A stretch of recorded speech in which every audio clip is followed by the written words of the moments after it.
I'm Jay Stone, and welcome to a brand new episode of my show exclusively at rockmetaltalk.com. That was Hollowed by Haley, and we happen to have him on the line with us today. So welcome back to the show, Steve. How you been? Thanks so much for having me. I've been really good, Jay. How you been? Good. So I hear a lot of good things are going on with the band. Yeah, there's some good stuff coming up, yeah. Just a quick question right off the top. What made you just drop Haley and go with your full name? Haley felt like it was just kind of, it felt like it played its course. I had so many member changes, and it really was a solo band the whole time. And I decided I wanted to change things up a little bit, and I figured, you know what, it's a solo band anyway. I'm just going to use my full name. And in all honesty, I feel a little less stressed if I do change members because it's under my name, because I'm very family oriented, and if there's a member change in a quote unquote band, it's devastating to me. And just using my name, it makes me feel like I have more freedom to change members if need be, or if I've got some cats that are doing other projects, they can go off and do their thing, and I can have someone filling in and not feel like it's the same project. So that's why I went with just my full name. It's kind of been on the back of my mind for a while, so yeah, I went with Steve Haley. Have you released? It's been a while since you've been on the show. I took about a year off. So What have you released anything since the last album, or? We did a digital only release called FUCT. I don't know if we talked since then. Yeah, I think we did. Okay, yeah, that was through Toil Records, and that's still up on iTunes. And I had a little time off from playing and just focused on songwriting for a while, and putting a new lineup together and all that good stuff. So I've been real busy more than anything in the studio, at my house, just writing and recording and getting ready for this upcoming release. So that's been keeping me really busy. How many songs do you have planned for the next release? I want to have, ideally, I'd really like to have like between 11 and 13. I'm really, honestly, at about 8 or 9 that I'm sold on. So I'm still kind of hustling and burning the midnight oil and trying to get a good 3 or 4 more. And it's, every song has to make the hair on the back of my neck stand up. So, I'm making it. There's not gonna be any filler, Right. Yeah. So, no, I know that feeling. Definitely. I gotta really continue to burn the midnight oil, but I've got a bunch of really, really cool partial ideas that are coming together really nice. And cool. I think once we're in the studio, at least a couple of those ideas I think are going to get hashed out while I'm in the studio, which is something I don't normally do, but it's something a lot of artists that I admire do.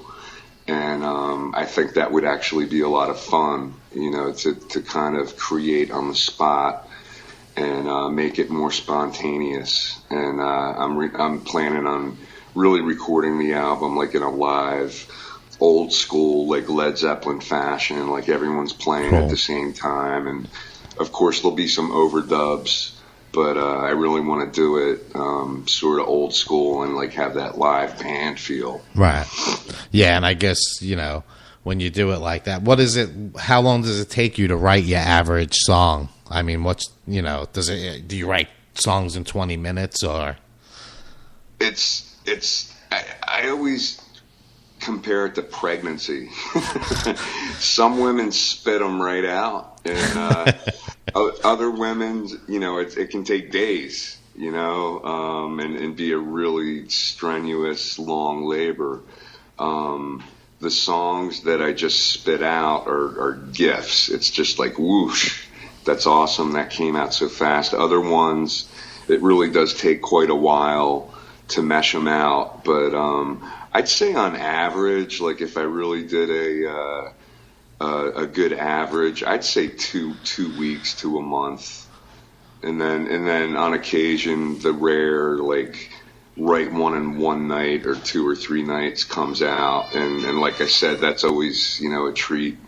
Yeah, no, I hear you. I was just curious, but you brought up how you were going to record the CD. Is it going to be on the same style as what you've done before, like Devour and Hollowed, or?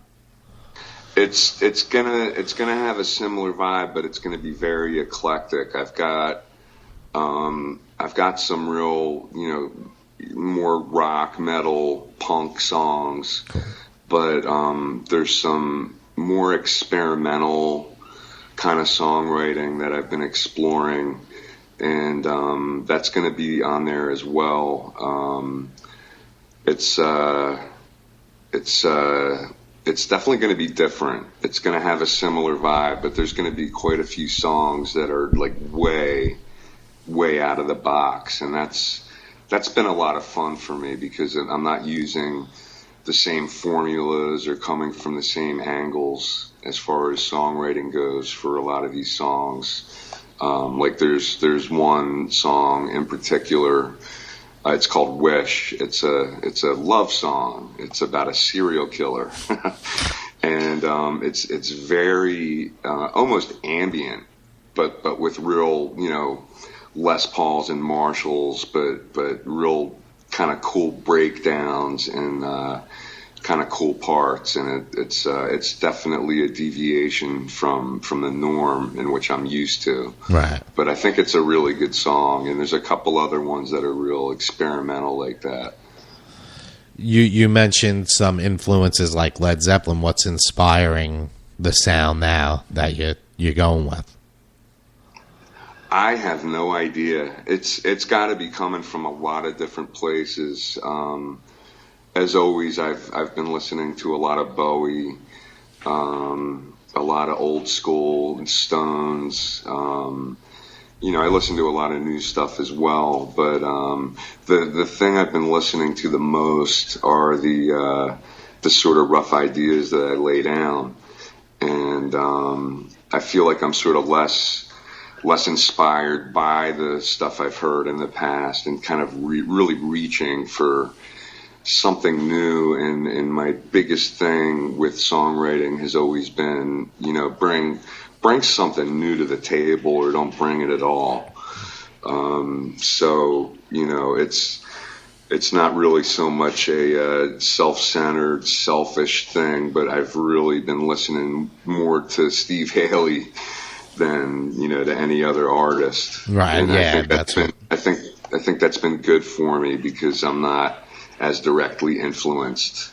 Right. Yeah. Because that's whenever I recorded or I wrote music, if I listen to anything else, I'm sort of got that in the back of my head subconsciously, I guess. So I always try not to listen to other things when I'm in that mode. But now you play as well too, right? Yeah, I play a little of everything. Well, I haven't been playing in a while since the last band, but just the egos got in the way, and just with life going on, I just haven't had the time to do anything. I got the itch again, but I just got to find the time. We should try to get you down and play on a track. Cool. I would love that. That would be awesome. Or maybe I'll come to Florida with like just my Mac and my Pro Tools rig, and sweet. Have a little vacation time in Florida. Oh, you're more than welcome to come here. So cool. We should talk about that. Cool. Definitely. Yeah, without a doubt. But are you playing most of the instruments on this, or? I've been on most of the demos. I'm playing drums, bass, guitar, everything, vocals. I'm going to give up some of those duties, because I really want to focus on producing it and focus more on the guitar and the vocals. So originally going into it, it was going to be me playing everything with maybe one or two guest musicians, but I came to the point where I really want to concentrate on my guitar tones more and get some good, layering as far as guitars go, and let some other pros really put their input into it.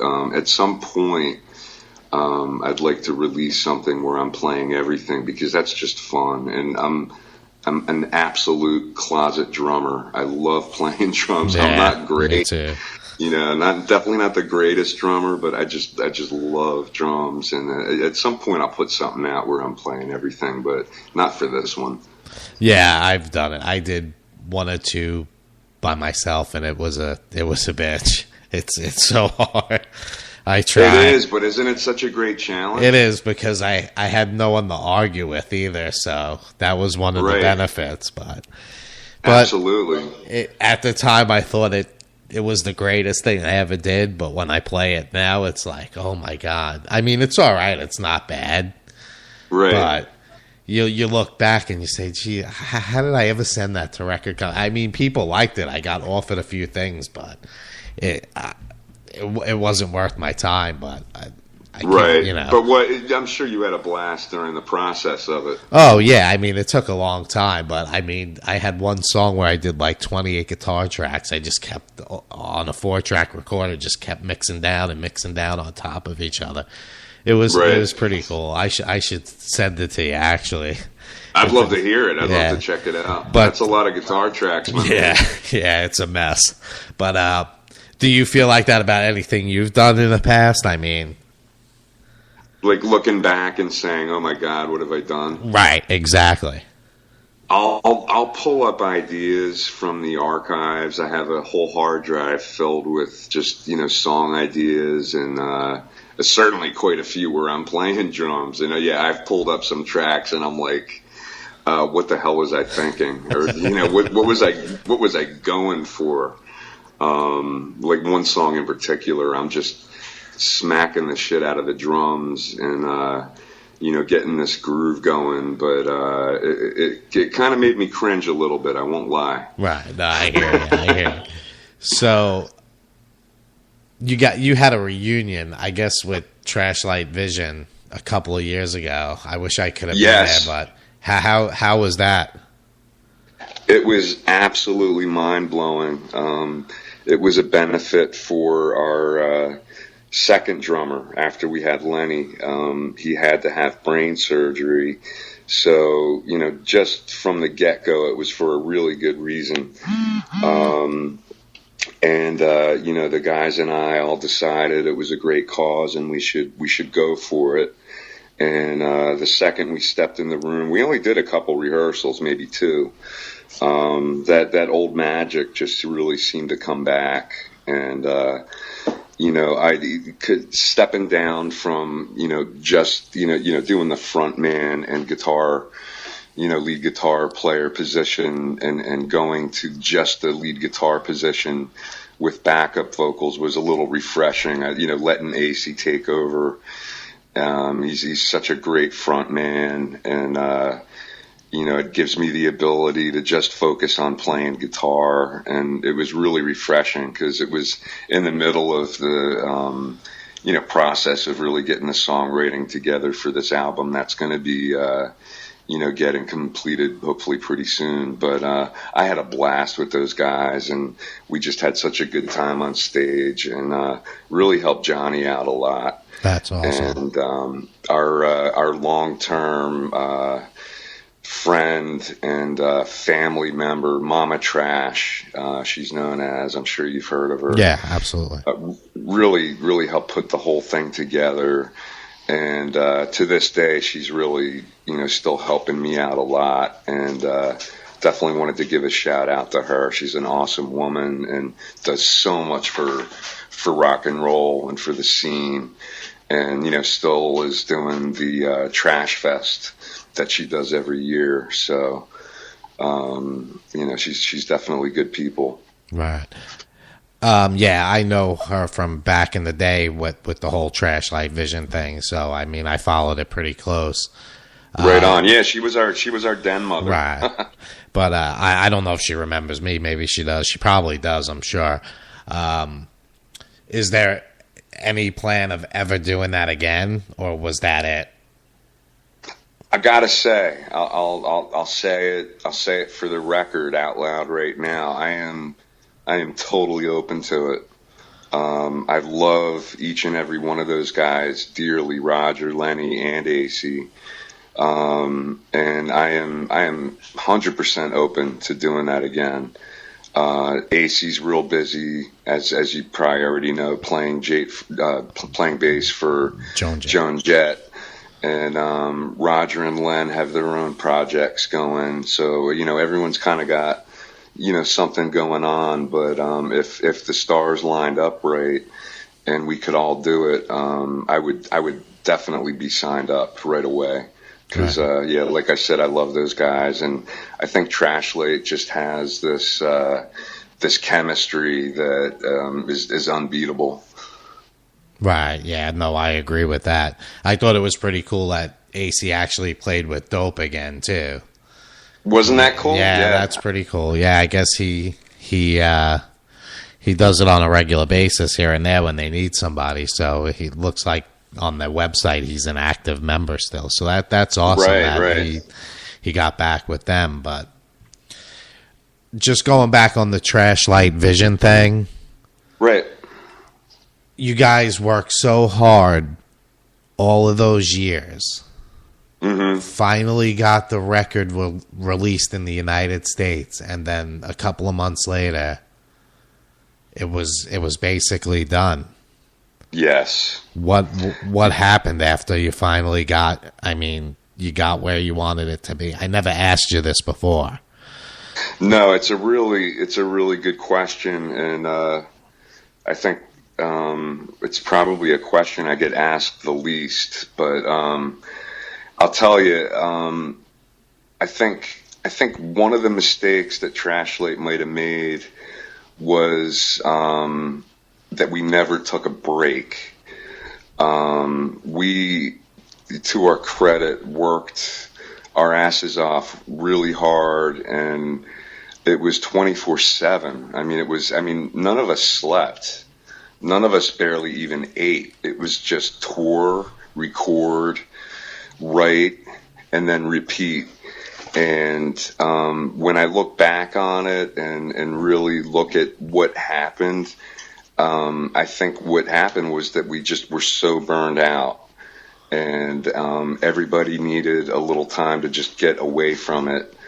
And, it's sort of the very thing that made us what we were, which was the hard work ethic. The very thing that made us work was the very thing that led to, us sort of parting ways. And, I don't really keep regrets, but if there was one regret, it would be like, we should have taken just a little bit of time off here and there to recharge the batteries. So if that answers your question, that's definitely the best answer I could give. Yeah, I would say that's an awesome answer. You guys were very do-it-yourself. I mean, you guys pretty much made like all your own merch and all that, right? So that, that had to put every wear detail, on it. yep. The CDs, because I still have. When you guys were selling them, I probably got 2 of everything in my room. Nice. So I know you guys numbered everything. Everything was limited, so it was cool. But I don't want to drag on about that. You got a lot of new things going on, so you record. No, but that was a big part of my life. Right. That was. I'm glad you brought it up because that was a really important time in my life, and I learned so much from that band, and I'm thankful that I was involved in Trashlate because I don't think I'd have nearly as many opportunities or nearly as many lessons that I've had, without being in that band. Right. Yeah. Because that's what I was going to ask you. Did you think that helped you get where you are today? And obviously, you think it did. So definitely. Now the new stuff you're doing. What can you tell us about that as far as, who might be playing on it? Well, I'm kind of keeping it a little bit under wraps. I'll talk to you a little bit more about it off air because it's going to be a really big announcement. But one thing I can bleed out, I guess, is we've got Virus from Dope coming in, and he's going to play on a couple songs. So I'm real psyched about that. And we're going to have another, couple of guest musicians, and I think it's really going to be a blast, and I think it's going to add to that really eclectic flavor that I'm going for. Yeah, he's a great guitar player, great songwriter. I mean, he's got a list of credits that could go on for days, pretty much. Without a doubt, and I'm so honored that he was willing, to take time out from his busy schedule and, come down and do some recording with us. That's definitely a great thing. What about some shows? You recently played some, I guess, just the past couple of weeks. You got some stuff going forward? Yeah, we've been like kicking around mostly East Coast stuff. But we've got a show coming up August 9th at Oddity Bar in Newark, Delaware. And then we were asked to play the Philadelphia Liberty Music Festival. And that's August 23rd. That's a Saturday.